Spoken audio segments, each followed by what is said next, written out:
কিছু কিছু ব্যাপার আছে যেগুলোতে রোজা ভাঙে না, কিন্তু আমাদের মধ্যে ব্যাপক সংশয় তৈরি হয়, কনফিউশন তৈরি হয় যে আসলে কি রোজাটা ভাঙলো কিনা। সেগুলো কি আমরা এবার সেগুলো শুনবো। 3 নম্বর সাব পয়েন্টটা তো ক্লিয়ার যে কিছু কিছু কাজ আছে যেগুলো করলে আসলে রোজা ভাঙে না। Things or actions that don't invalidate the fast, এটা আপনার রোজা ভাঙবে না। সেগুলো কি? এক নম্বর হচ্ছে ভুল করে যদি কেউ খায়, যেটা আমাদের আগের পয়েন্টে আমি ক্লিয়ার করে দিয়েছি, অথবা জোর করে যদি কাউকে খাওয়ানো হয় তার রোজা ভাঙবে না, এটা আপনারা ইতিমধ্যে জেনেছেন। একটা হাদিস শুনে সহিহ বুখারী, রাসূল সাল্লাল্লাহু আলাইহি ওয়াসাল্লাম বলেছেন, মান নাসিয়া ওয়া হুয়া সাইম ফাআকালা আও শারিবা, রোজা অবস্থায় কেউ যদি ভুল করে খেয়ে ফেলে, ফালিউতিম্মা সাওমা, সেজন্য তার রোজা পূর্ণ করে, তার রোজা ভেঙে গেছে মনে করে সেজন্য খাওয়া শুরু না করে, সেজন্য রোজা পূর্ণ করে। কারণ ফাইন্নামা আতআমাহুল্লাহু ওয়া সাকা, কারণ আল্লাহই তাকে খাইয়েছে, আল্লাহই তাকে পান করিয়েছে। কিন্তু ভুল করে খেয়ে ফেলছেন, এটা তো আপনার হাতে ছিল না। তাহলে ভুল করে খেলে তার রোজা ভাঙবে না, কাজা কাফারা কিছুই লাগবে না, জাস্ট ইউ কন্টিনিউ ইউ সিয়াম। ওকে। 2 নাম্বার হচ্ছে, এটা বিবাহিতদের জন্য, যেহেতু most of the audience are 18+, কোনো অসুবিধা নাই। আর ইসলামে কথাগুলো আসলে বাঁচতে হলে জানতে হবে না। সেটা হচ্ছে, আমরা শুনেছি যে বিবাহিতরা ফিজিক্যাল ইন্টারকোর্স যদি করে, দেহ থেকে সিমেন আউট হলে রোজা ভেঙে যায়, কিন্তু স্বাভাবিক মেলামেশাতে রোজা ভাঙে না। কিস করা, হাগ করা হাজবেন্ড ওয়াইফের মধ্যে, এই যে সখ্যতা, এই ব্যাপারগুলো যদি দিনের বেলায় ঘটে, এতে রোজা ভাঙে না। ব্যাপারটা বুঝতে পেরেছেন না সবাই? একটা দলিল শোনেন। আমাদের আয়েশা রাদিয়াল্লাহু তাআলা আনহা বলেন, কানা নবী সাল্লাল্লাহু আলাইহি ওয়াসাল্লাম ইয়াকাব্বিলু ওয়া হুয়া সাইম, রমাদানের রোজা অবস্থায় তিনি আমাদেরকে কিস করতেন, ওয়া ইউবাশিরু, আমাদেরকে হাগ করতেন, ওয়া হুয়া সাইম, রোজা অবস্থায়। এতে রোজার কোনো সমস্যা হতো না, তবে এটা রিকমেন্ডেড না। স্বামী স্ত্রীর একান্ত মেলামেশা দিনের বেলা রিকমেন্ডেড না, কারণ এটা থেকে সে সেক্সুয়ালি এক্সাইটমেন্টের দিকে চলে যেতে পারে, ফলে ভুল করে সে এমন কাজ করে ফেলতে পারে যেটাতে তার রোজাটাই ভেঙে যাবে। আর ইচ্ছা করে রোজা ভাঙলে কি করতে হয়? কাজাও কাফারাও, খবর আছে না? সেজন্য এটা খেয়াল রাখতে হবে। 3 নাম্বার, এটাকে আরবিতে বলে আল ইহতিলাম, ওয়েট ড্রিম, বাংলায় বলে স্বপ্ন দোষ। ঘুমের মধ্যে এমন কিছু দেখলেন, ফলে আপনার সিমেন আউট হলো, আপনার রোজা ভাঙবে না, কারণ এটা কি ইচ্ছা করে করছেন আপনি? এটা কার হাতে? আল্লাহর হাতে। এতে রোজা ভাঙে না, শুধু আপনি ঘুম থেকে উঠে ফরজ গোসলটা করে নিলেই হবে। প্রিয় ভাইরা, মুসলিম কমিউনিটির ভাইরা, কথা কি বুঝতে পারতেছেন? আচ্ছা। 4 নাম্বার হচ্ছে ব্লাড টেস্ট। অনেকে বলে যে হুজুর ব্লাড টেস্ট করা যাবে কিনা রমাদানে? ব্লাড টেস্ট করা যাবে। ব্লাড টেস্ট করলে রোজা ভাঙে না, এটা খুবই জরুরি একটা মাসালা, প্রায় আমাদের লাগে। 1-2 সিরিঞ্জ ব্লাড নিলে ভাঙে না। তবে যদি অনেক বেশি অ্যামাউন্টের ব্লাড নেয়, এতে যদি আপনি ক্লান্ত হয়ে পড়েন, সেক্ষেত্রে আপনি রোজা ভাঙতে পারবেন, পরে কাজা করলে হবে। 5 নাম্বার হচ্ছে অনিচ্ছাকৃত বমি। এটা আমি আগেও ক্লিয়ার করেছি যে ইচ্ছাকৃত বমি করলে রোজা ভাঙে, কিন্তু অনিচ্ছাকৃত যদি বমি চলে আসছে, ভমিটিং হচ্ছে, আমার রোজা ভাঙবে না। 6 নম্বরে নোজ ব্লিডিং, নাক দিয়ে অনেকে রক্ত পড়ে না, নাক দিয়ে রক্ত ঝরলে মানুষের রোজা ভাঙে, আনলেস যদি অনেক বেশি অ্যামাউন্টের হয়, আপনি ক্লান্ত হয়ে পড়েন, তখন তো আপনি রোজা ভাঙতে পারবেন। 7 নাম্বার, রোজা রেখে দাঁত ফেলতে পারবো কিনা? জি, রোজা রেখে আপনি আপনার দাঁতকে রিমুভ করতে পারবেন, খুব বেশি যাতে রক্ত বের না হয় সেটা আপনি খেয়াল রাখবেন। দাঁত ফেললে যে রক্ত বেরোয়, এতে রোজা ভাঙে না। 8 নম্বর পয়েন্টটা খুবই গুরুত্বপূর্ণ, এটা খেয়াল করে শুনতে হবে। কান দুইটা খরগোশের কানের মতো খাড়া করে শুনেন, খুব মনোযোগ দিয়ে। 8 নম্বরটা হচ্ছে ইনজেকশন। রোজা রেখে ইনজেকশন দেওয়া যাবে কিনা? কিছু কিছু ইনজেকশন দেওয়া যাবে, কিছু কিছু দেওয়া যাবে না। কোনগুলো দেওয়া যাবে না? এনার্জেটিক ইনজেকশন দেওয়া যাবে না। যে ইনজেকশনে ফুড সাপ্লিমেন্টারি আছে, যেটার মধ্যে নিউট্রিশন ভ্যালু আছে, এই ইনজেকশন গুলো দেওয়া যাবে না। এমনও ইনজেকশন আছে যেটা দিলে 7 দিন আপনার আর খাওয়া লাগবে না, একেবারে তরতাজা। এরকম ইনজেকশন দেওয়া যাবে? তো আপনি সিস্টেম করে খাইলেন কেমন জানো, তাই না? আপনি অন্য ওয়েতে দেহে এনার্জি ইনপুট করলেন, এটা করলে রোজা ভেঙে যাবে। তাহলে food supplementary injection, nutrition value আছে এরকম injection, energetic injection, energy boost up করে এরকম ইনজেকশন দিলে রোজা ভেঙে যায়, এগুলো দেওয়া যাবে না। কিন্তু পেইন কিলার যে ইনজেকশন গুলো আছে, এটা দিতে পারবেন। পেইন কিলার ইনজেকশন দিতে পারবেন, অ্যান্টিবায়োটিক ইনজেকশন দিতে পারবেন, অ্যানেস্থেটিক ইনজেকশন দিতে পারবেন, এই জাতীয় মেডিকেশন ইনজেকশন গুলো দিতে পারবেন। কোভিডের যে ইনজেকশন, এগুলো আপনি দিতে পারবেন। এগুলোতে রোজা ভাঙে না, কারণ এগুলোতে আপনার স্টোমাকে কিছু পৌঁছেও না, আপনাকে শক্তিবর্ধক কিছু দেহে প্রবেশও করাচ্ছে না, আপনার এনার্জিও বাড়ে না। আপনার এনার্জি বাড়ে না, আপনার নিউট্রিশন ভ্যালু অ্যাড হয় না, আপনার স্টোমাকে কিছু পৌঁছে না, এই জাতীয় সব ইনজেকশন দেওয়া যায়। ইনজেকশনের পয়েন্টটা ক্লিয়ার? 9 নম্বরে কিছু কমন ব্যাপার আছে। এই কমন জিনিসগুলো আমাদের মনের মধ্যে প্রায় প্রশ্ন জাগে যে এগুলো করা যাবে কি যাবে না, এগুলো ক্লিয়ার করি। এর মধ্যে 1 নম্বর হচ্ছে টুথপেস্ট। রোজা রেখে টুথপেস্ট দিয়ে ব্রাশ করা যাবে কিনা, বলেন যাবে কি যাবে না? যাবে, কে কে হাত তুলুন তো দেখি। হ্যাঁ, মাত্র 1 জন, 2 জন, 3 জন, 4 জন, 5 জন, 6 জন, দল ভারী হচ্ছে আস্তে আস্তে। হ্যাঁ, টুথপেস্ট দিয়ে ব্রাশ করা যাবে কি যাবে না? যাবে মাত্র 5 জন। আর যাবে না কয়জন দেখি? যাবে না, অনেকে যাবে না। অনেকে হাত তুলে নেই, ভাবছে কোন জায়গায় হাত তুলে কোন বিপদে পড়ি। চুপচাপ দেখি যে কোনটা জিতে। যাবে না? যাবে না, দল ভারী না? যাবে? এই সুন্দর বলছে, যাবে, কিন্তু না করাই ভালো। হ্যাঁ হ্যাঁ, যাবে। টুথপেস্ট দিয়ে ব্রাশ করলে রোজা ভাঙে না, তবে যদি খুব স্ট্রং টুথপেস্ট হয় এগুলো ব্যবহার না করা ভালো। দিনের বেলায় মেসওয়াক করা ভালো। হ্যাঁ, মেসওয়াক করলে ওইটা সবচেয়ে সেফ। তবে যদি আপনি টুথপেস্ট দিয়ে ব্রাশ করেন আপনার রোজা ভাঙবে না ইনশাআল্লাহ। কেউ কেউ মাকরু বলেছেন, কিন্তু আপনার রোজা ভাঙবে না। মাউথ ওয়াশ সেম, যাবে, কিন্তু রেকমেন্ডেড না। হ্যাঁ, গার্গল করতে গেলে আবার ভিতরে চলে যাবে।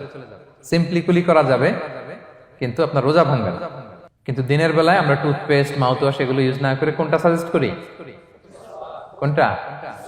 মেসওয়াক করেন তো আপনারা? রাসূল সাল্লাল্লাহু আলাইহি ওয়াসাল্লাম বলেছেন, আমার উম্মতের জন্য যদি কষ্ট না হয়ে যেত আমি প্রত্যেক নামাজের আগে মেসওয়াক করা ফরজ করে দিয়ে যেতাম। কষ্ট হয়ে যাবে, পকেট নিয়ে নিয়ে মেসওয়াক ঘুরতে হবে। এবং রাসূল সাল্লাল্লাহু আলাইহি ওয়াসাল্লাম মৃত্যুর আগে ওনার হাতে যে জিনিসটা রেখে উনি শেষ নিঃশ্বাস ত্যাগ করেছেন সেটা হচ্ছে মেসওয়াক। উনি অত্যন্ত অসুস্থ, প্রচন্ড জ্বরে কাতরাচ্ছেন। তখন দেখলেন যে ওনার শ্যালক আব্দুর রহমান রাদিয়াল্লাহু তাআলা আনহু উনি মেসওয়াক করতেছেন, তো উনি ফেল করে তাকায় আছেন, বলতে পারতেছেন না আমাকে দাও। আম্মা জান আয়েশা বুঝতে পারলেন যে রাসূল মনে হয় চাচ্ছেন, তো উনি এটা নিয়ে এসে নিজে চাবালেন। রাসূল ইসলাম চাবায় যে নরম করবেন এই শক্তিটাও গায়ে নাই। আম্মা জান নিজে চাবিয়ে রাসূল ইসলামের হাতে দিলেন, রাসূল ইসলাম মেসওয়াক করলেন। এই মেসওয়াক করার কিছুক্ষণ পরে তিনি ইন্তেকাল করলেন। আরবাউন মিন সুনানিল মুরসালিন, 4টা সুন্নাত, এটা সব নবীদের মধ্যে ছিল। এর মধ্যে একটা হচ্ছে আসওয়াক, মেসওয়াক। মেসওয়াক করবেন তো আপনারা? আচ্ছা।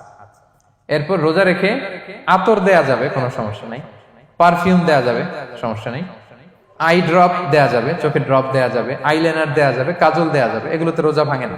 এরপরে ডায়াবেটিক পেশেন্ট যারা আছে তারা ইনসুলিন দিতে পারবেন, এত রোজা ভাঙে না। এটা আমাদের লাগে না, আমাদের অনেক মুরব্বীদের দিতে হয়, আমাদের আব্বা আম্মাদের। তো এটা আপনারা জেনে গেলেন, ইনসুলিন দিলে রোজা ভাঙে না। এরপরে 10 নম্বর খুব মজার একটা পয়েন্ট, খাবারের যদি লবণ চেক করা হয় এতে রোজা ভাঙে না।